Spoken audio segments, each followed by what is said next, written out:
बहुत समय पहले की बात है। विजयनगर में सेठ धनराज नाम का एक अमीर व्यापारी रहता था।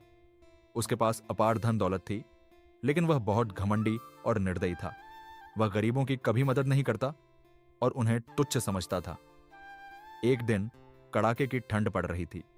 ठंडी हवाएं चल रही थीं और पूरा गांव आग जलाकर ठंड से बचने की कोशिश कर रहा था। तभी एक गरीब बूढ़ा व्यक्ति सेठ के दरवाजे पर आया और कांपते हुए बोला, सेठ जी, बहुत ठंड है, मुझे कुछ गर्म कपड़े या एक कंबल दे दीजिए। सेठ ने हंसते हुए कहा, अगर ठंड इतनी ही बुरी है तो इसे हरा दो।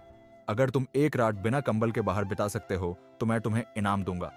बूढ़े व्यक्ति ने चुनौती स्वीकार कर ली और ठंडी रात खुले मैदान में बिताने चला गया। सुबह होते ही सेठ ने उसे बुलाया और पूछा, क्या तुमने पूरी रात ठंड सहन कर ली?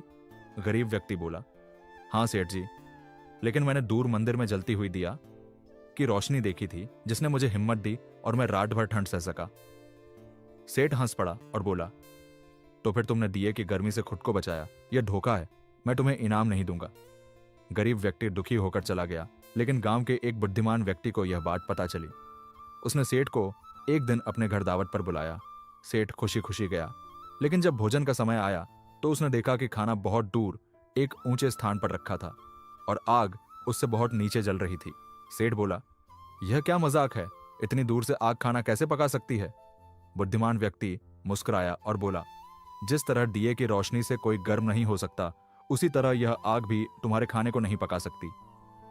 सेठ को अपनी गलती का एहसास हुआ और उसने तुरंत उस गरीब को इनाम दिया।